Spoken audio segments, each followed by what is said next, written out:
let's take a look at WVTT Sports. Monday Night Football, where the New Orleans Saints got a crucial win against the Philadelphia Eagles 28-13 to keep their playoff hopes barely alive.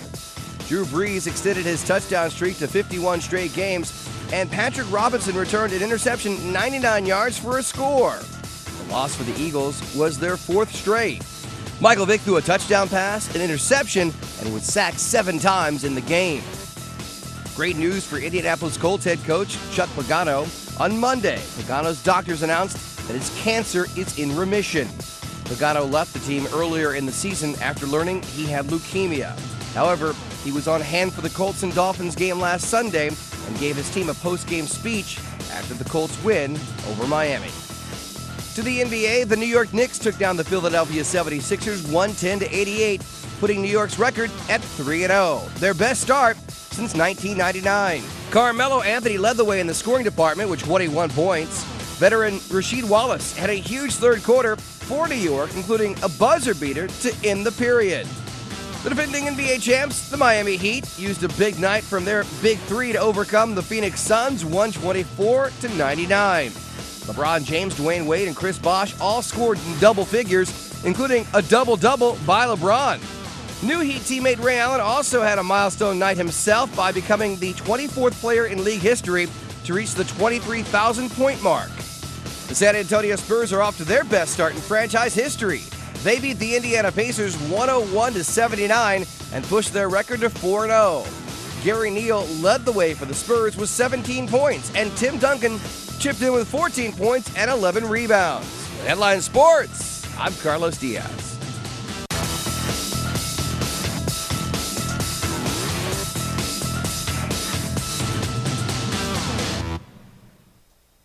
Let's take a look now at our community calendar. There's going to be a public speaking training seminar that's going to be tomorrow at JCC from the hours of 1 to 4 p.m. And the cost is $29 if you want to participate in that, Jeff. Cheap way to gain some skills. Finally tonight on the 6 o'clock report, while you're chewing over who you're going to vote for president, you'll appreciate this unusual poll. As Jeannie Moose reports, it uses bubble gum to pick the winner. And there's lots of other weird polls out there as well. Take a look. Who needs a ballot when you can vote with your gum? Sure, there are plenty of dumb ways to predict the presidential vote, from dogs choosing treats at Dogtopia doggy daycare spas. Does it invalidate your ballot when you spit it out?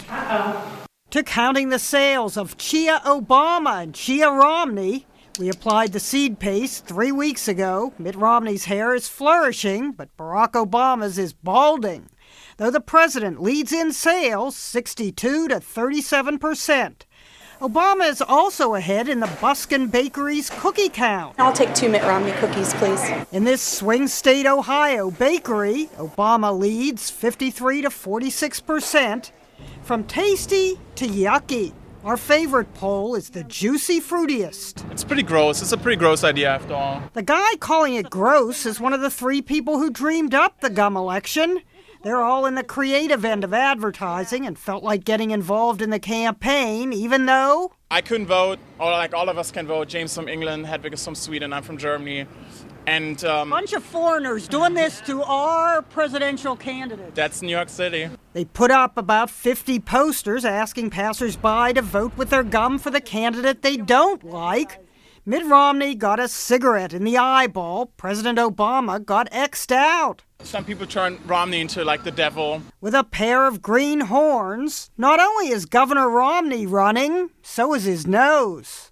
Since New York City is a bastion of liberals, of course, way more people are sticking it to Mitt. Ohio Express, the 60s group that epitomized bubblegum pop, has the best campaign song for the gum election. We chew it, chew it, chew it, chew it, chew it, baby.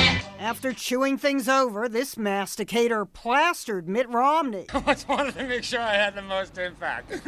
right in the middle. Every once in a while you see a glob that's apparently still undecided, but in New York City, the more conservative candidate is bound to get his butt kicked. Jeannie Moose, CNN. I gummed Mitt Romney. New York.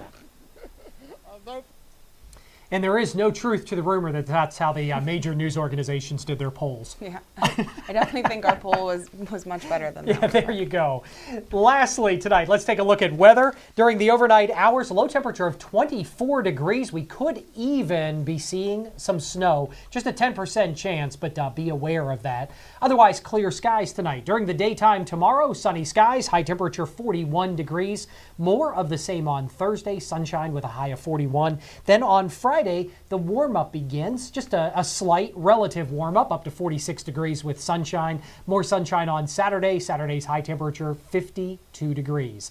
That's it for us for the next half hour or so. That's right. Make sure that you check us out. We're continuing coverage. We'll also have updates on our Facebook and Twitter pages, and also check out our website for the latest breaking news.